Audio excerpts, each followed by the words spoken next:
दोस्तों, रानी मुखर्जी बॉलीवुड के मशहूर अभिनेत्री हैं। रानी ने अपने फिल्मी कैरियर में कई सुपरहिट फिल्मों में काम किया है। वैसे तो इनका नाम बॉलीवुड के कई अभिनेताओं के साथ जुड़ चुका है और इनकी अफेयर की खबरें हमेशा चर्चा में रही। तो आज हम बात करेंगे रानी से जुड़ी वो कहानी, वो सच्चाई जो शायद ही आप जानते होंगे। तो वीडियो के एंड तक बने रहें। रानी मुखर्जी का जन्म 21 मार्च 1978 को मुंबई, महाराष्ट्र में हुआ था। उनके पिता का नाम राम मुखर्जी और मां का नाम कृष्णा मुखर्जी है। उनके एक बड़े भाई भी हैं जिनका नाम राजा मुखर्जी है।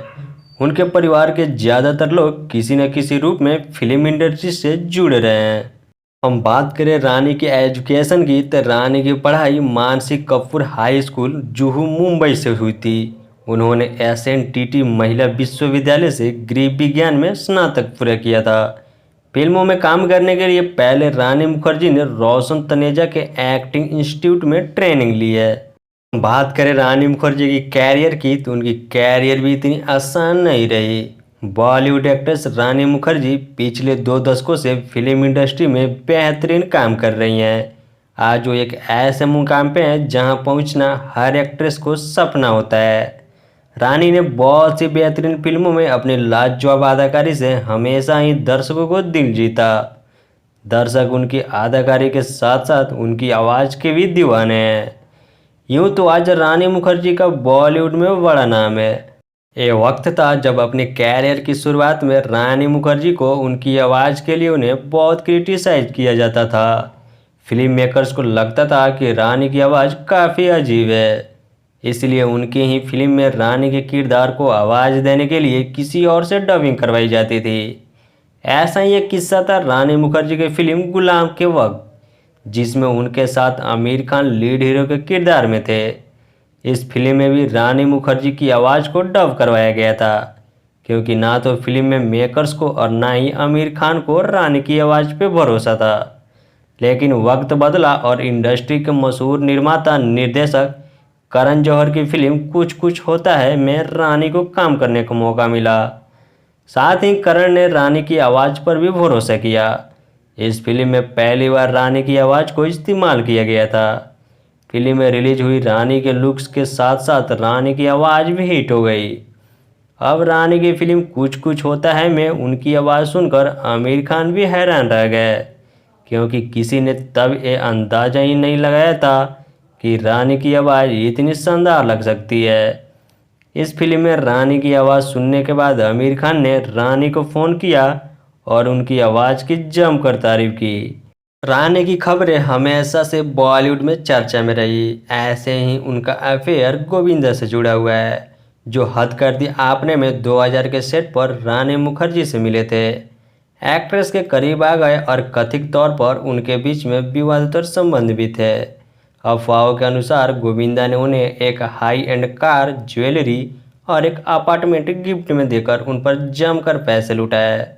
गोविंदा की पत्नी सुनीता बाद में उनके घर को छोड़कर बाहर रहने चली गई, लेकिन वह रानी से शादी करने के लिए अपनी शादी को तोड़ने के लिए तैयार नहीं थे, इसलिए यह जोड़ी अलग हो गई। गोविंदा और रानी ने कभी रिश्ते में होने की पुष्टि नहीं की। हालांकि कभी अलविदा ना कहना स्टार ने एक बार कहा था कि दोनों ने गोविंदा की पत्नी सुनीता की वजह से दूरी बनाए रखी। ये दोनों अब जिंदगी में आगे बढ़ चुके हैं। बॉलीवुड एक्ट्रेस रानी मुखर्जी ने 21 अप्रैल 2014 को फिल्म मेकर आदित्य चोपड़ा से शादी की थी और आज दोनों की शादी को 9 साल पूरे हो गए हैं।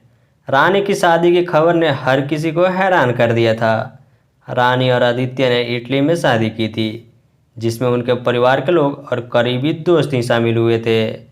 शादी के बाद कुछ लोगों ने रानी को होम ब्रेकर तक कहा, लेकिन एक्ट्रेस ने इन बातों को सफाई देते हुए बताया कि उन्होंने आदित्य को तब डेट करना शुरू किया था जब उनका तलाक हो रहा था और वो मेरे प्रोड्यूसर नहीं थे। एक्ट्रेस ने यह भी कहा कि मैंने कभी अपने प्रोड्यूसर को डेट नहीं करती और आदित्य को मैंने तभी डेट करना शुरू किया था जब मैं उनके साथ काम नहीं कर रही थी। इस शादी के बाद रानी ने एक इंटरव्यू में बताया था कि आदित्य पर क्यों उनका दिल आया। एक्ट्रेस ने बताया कि अगर आदि करण जौहर की तरह होते तो शायद मुझे उनसे प्यार नहीं होता। करण हर जगह होते हैं, वो सोशल हैं और पार्टियों में जाते हर दिन वो कहीं ना कहीं बिजी होते हैं, जबकि मैं चाहती हूँ कि मेरा परिवार घर पर है। मैं बहुत पारिवारिक हूँ। अगर मेरा पार्टनर हर समय काम ही करता रहेगा तो मैं पागल हो जाऊंगी। मैं बहुत खुश हूँ कि आदित्य जैसा सोशल नहीं है। अपना काम खत्म कर उमर मेरे पास आते हैं। मुझसे उनसे बहुत प्यार हुआ क्योंकि वो बहुत प्राइवेट हैं। रानी ने बताया कि वो आदित्य की बहुत इज्जत करती है। उन्होंने कहा कई साल फिल्म इंडस्ट्री में काम करने के बाद वो इकलौते ऐसे इंसान हैं जिनको मैं इज्जत करती हूँ। मैं उनके काम के तरीके और जैसे हो उसके लिए उन्हें प्यार करती हूँ। मैं भी प्राइवेट हूँ और ये वजह कि मेरी जोड़ी बहुत अच्छी है और हम दोनों खुश हैं। दोस्तों, शायद आपको मालूम हो कि रानी से पहले आदित्य ने पायल खन्ना से शादी की थी, लेकिन साल 2009 में दोनों का तलाक हो गया। इसके बाद उन्होंने रानी को डेट करना शुरू किया और साल 2014 में शादी की। इसके बाद दिसंबर 2015 को दोनों की एक बेटी हुई जिसका नाम आदिरा चोपड़ा है। दोस्तों, रानी मुखर्जी से जुड़ी ये कहानी आपको कैसी लगी? अगर रानी मुखर्जी को आप पसंद करते हो तो प्लीज़ वीडियो को लाइक शेयर और कमेंट ज़रूर करें।